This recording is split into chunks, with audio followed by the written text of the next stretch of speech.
A lot of people read A Feast for Crows and are perplexed.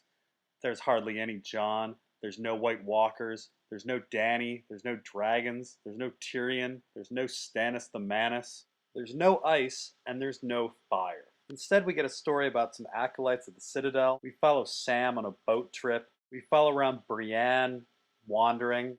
We follow Jaime wandering, sad about his hand. We watch Cersei descend into madness.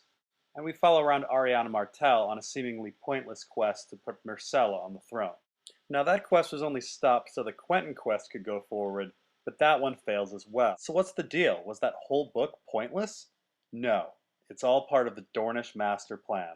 So the patriarch of the Martell family is Doran Martell, and he's supposedly a master planner. Tywin Lannister says he's a man who weighs every word and every action. And Doran absolutely hates Tywin Lannister for ordering the death of his sister and her children. He says he wants to strip Tywin of all he holds most dear before killing him. And so Doran has been carefully planning for 17 years to bring down Tywin Lannister. This plan better be awesome!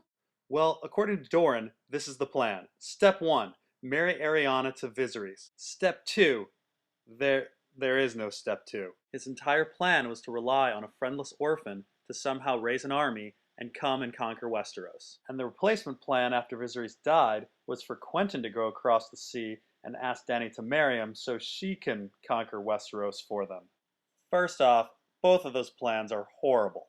Second, they certainly don't take 17 years of careful planning. And so I'm forced to say that Doran is a big fat fucking liar. So what's the real Dornish master plan? Well, the Martells have a lot of enemies, but let's start by talking about their plan to take down the Lannisters. So clearly the Martells want to take down Tywin for ordering the death of Elia and her children. They'd also like to take out Armory Lorch for actually being the hand that stabbed Elia's daughter. And they'd like to take out the Mountain Gregor Clegane for raping Elia, murdering her, and then killing her son. But if we're being serious about destroying all that Tywin holds dear, or at least how an outsider would see it, this must include the removal of Jaime from the Kingsguard. And of course the removal of Cersei as Queen Regent, and the removal of Tommen as King. Now that's a pretty tall order, so let's look at what resources Doran has. Doran's biggest resource is his brother Oberyn. Oberyn traveled to free cities learning about poison and dark magic. He also studied at the Citadel, earning 6 links of a maester's chain, and he has experience in battle and even formed his own sellsword company. Oberyn is also fascinated with religion and fathered a child with a septa. He even raised that daughter with intense knowledge about the faith of the Seven. And speaking of Oberyn's daughters, one of his other daughters, Sorella, is studying at the Citadel. If you didn't catch that, Aleras is Sorella. This means Oberyn's daughter has been spending time with Maester Marwyn, a maester that studies dark magic and who has access to a glass candle, something that can see across the world and enter people's dreams. Now I'd really like to stress the importance of religion to Doran's plan. When Arianna was trapped in her tower, she was given 4 books to read. Their subjects were history, Dornish law, dragons, and septons. So we should expect to see all of these in the Dornish master plan.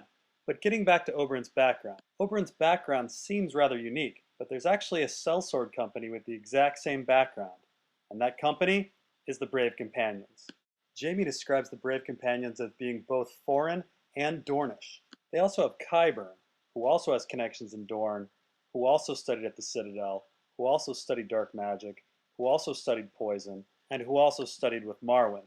And after the Brave Companions disbanded, many of them headed towards Old Town, where the Citadel is. But the most striking similarity between Oberyn and the Brave Companions is the mutual fascination with the faith of the Seven. We have Septon Ut, we have Urswick the Faithful, Timion the Dornishman yells out for the mother before dying, and we have Qyburn, who is absolutely obsessed with the faith of the Seven. Now I understand that this is a bold proposition, the connection between the Martells and the Brave Companions, but it actually makes a lot of sense once you see the plan unfold. Now the Brave Companions were first hired by the Lannisters, but then inexplicably changed sides to join the Boltons. So they went from the richer party to the poorer party. In other words, the exact opposite of what a sellsword company is supposed to do. First thing they did was kill Armory Lorch. That's weird. Aren't sellsword companies supposed to take people hostage and sell them for money? Armory Lorch's family's rich. His house shield even has friggin' gold coins on it. And they executed Lorch by feeding him to a bear. That means there's no body and no deterrent for your enemies. That's the whole point.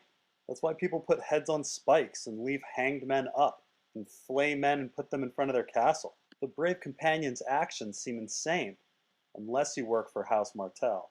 The killing plays into Oberyn's hands perfectly later. Tywin later tries to make Armory Lords the patsy for Elya's murder, but because there's no body and the story is ridiculous, Oberyn can quite publicly scoff at it. Now a little bit later, Brienne and Jaime end up running into the Brave Companions. The Brave Companions are ecstatic about the run-in. They immediately take Jaime to Vargo Hoat, who orders Jaime's hand to be cut off. Wait a minute, Vargo, didn't you just lose money by chopping off Jaime's hand? If you love hand chopping so much, why is Brienne ordered to be left unharmed? Keep in mind, Roose Bolton is furious about this hand chopping. So what's the deal? It seems insane. Unless you're working for House Martell. Now Qyburn is conveniently at Harrenhal to heal Jaime, and it's the healing of Jaime that first causes Cersei to trust Qyburn. We'll get back to Qyburn in a second, but I wanted to touch on what the Brave Companions were doing when Brienne and Jaime ran into them. Roose Bolton had ordered them to root out Lannisters in the area, but instead, they're wasting the day sacking a sept. And this wasn't an isolated incident. Arya and the Brotherhood Without Banners also find the Brave Companions sacking a different sept. And this sacrilege seems to be widespread. In A Feast for Crows, Brienne runs into the future High Sparrow. He's traveling with a cart filled with dead septons that Brienne surmises is from the Brave Companions. The Brave Companions seem to have created the Sparrow movement, a religious backlash to the Brave Companions' sacrilege. And it's Qyburn who later can't shut up about the Sparrow movement when no one else seems to care. Now back to Oberyn. Oberyn heads to King's Landing knowing he's going to fight the Mountain. Now Oberyn loses, but he would have won had he not done two things. First was casting a spell on his poison. The spell slowed the effects of the poison, allowing the Mountain to kill Oberyn. The second was demanding a confession. Oberyn had the Mountain at various points during the fight, but kept wanting the Mountain to confess. So this poison and this confession were important. They were worth dying over. Nonetheless, the poison seems to have taken the Mountain out. And where did the Mountain end up? In Qyburn's hands.